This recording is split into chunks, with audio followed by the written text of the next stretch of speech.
A gente ir a Brasília ao vivo para saber das coisas importantes que acontecem e vão acontecer na capital federal. O presidente Lula, por exemplo, tem uma reunião com líderes do G20 hoje, mas a expectativa é que novas discussões sobre esse pacote de corte de gastos aconteçam já a partir de hoje. Luciana Verdolim, bom dia e bom trabalho por aí. Luciana. Bom dia, Colombo. Bom trabalho a todos. Uma boa semana. Aqui em Brasília, a expectativa é de que, nessa semana, o pacote seja anunciado. Agora, vale ressaltar que o governo está prometendo esse anúncio desde o final das eleições municipais, desde o segundo turno. Foram adiadas as discussões, foram retomadas. Na semana passada, foram diversas reuniões aqui no Palácio do Planalto. O ministro da Fazenda, Fernando Haddad, apresentou um esboço do plano, ainda não foi aprovado pelo presidente Lula e teve chiadeira dos demais ministérios, que ninguém nesse momento quer perder recursos, ninguém quer ver minguando aí ações destinadas a cada pasta. Por isso, a dificuldade que a gente está vendo nessas discussões de cortar internamente. O presidente Lula tem defendido, inclusive, a necessidade também do judiciário, do legislativo também apresentarem as suas propostas de corte de despesas para ajudar nesse orçamento geral da União. O ministro da Fazenda, Fernando Haddad, não tem agenda, pelo menos por enquanto, aqui em Brasília. Expectativa é de que ele retorne hoje e continue a discussão em torno desse pacote de medidas que está sendo cobrado, inclusive, pelo mercado financeiro.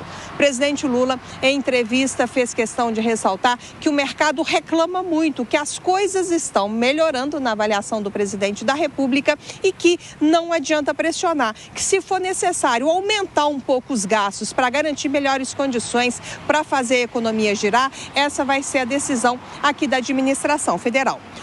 Hoje, só para a gente ter uma ideia, o presidente Lula chega aqui no Palácio do Planalto por volta das 9, 10 horas da manhã. Às 11 da manhã vai ter encontro com o ministro da Secretaria-Geral da Presidência, Márcio Macedo, e só à tarde retoma a agenda. Ele vai ter por volta das 2h40 da tarde encontro com o secretário especial para assuntos jurídicos da Casa Civil e às 3 horas da tarde tem reunião com lideranças dos grupos de engajamento do G20, o encontro dos líderes internacionais que vai acontecer na semana que vem, segunda e terça-feira da semana que vem, lá no Rio de Janeiro. O presidente Lula teve liberação dos médicos para viajar. Ontem ele fez novos exames aqui no Sírio-Libanês, em Brasília. Os médicos disseram que ele permanece sem sintomas e o exame mostrou melhora em relação aos exames anteriores, devendo manter as suas atividades habituais e, o que é melhor, liberou o presidente para viagens aéreas. Com isso, está confirmada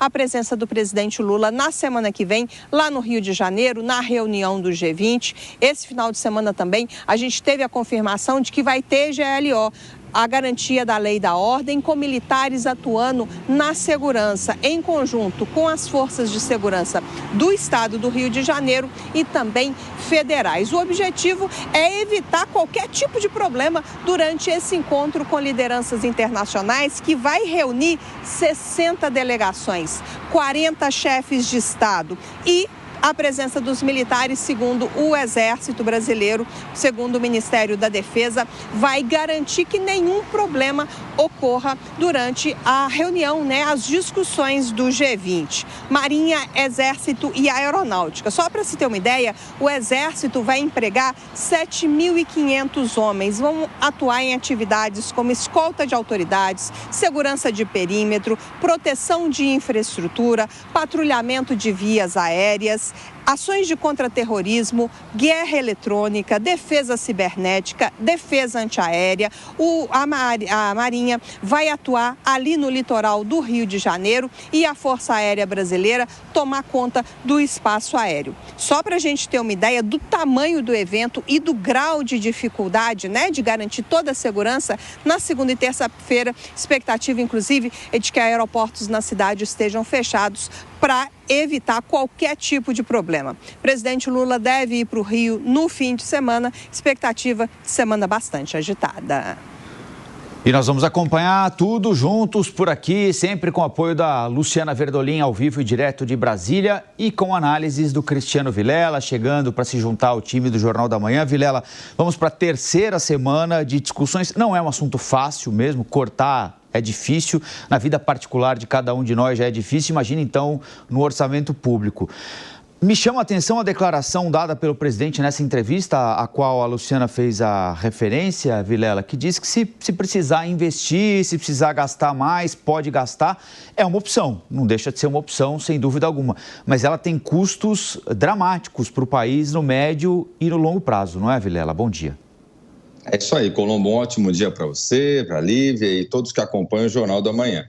Olha, o presidente Lula, ele é muito afeito a esse tipo de declaração que tem uma atenção da população, acaba gerando uma declaração forte, mas que muitas vezes é totalmente divorciada da realidade. O fato é que não se corta gastos por querer. Não tenho dúvida que nenhum de nós, e você colocou bem, Colombo, na vida pessoal e na vida de Estado, não tenha dúvida que nenhum de nós deseja um corte de gastos. Não é isso. O que a gente deseja é ter o país nos trilhos, é ter o país cumprindo com as suas obrigações do ponto de vista financeiro e mantendo uma estrutura que não seja uma estrutura inchada, não seja uma estrutura de gastança, que seja a estrutura adequada e necessária para a condução dos assuntos de Estado. E o fato é que o governo atual, ao longo desses quase 2 anos, vem demonstrando claramente um absoluto desapreço pela necessidade de políticas fiscais mais austeras.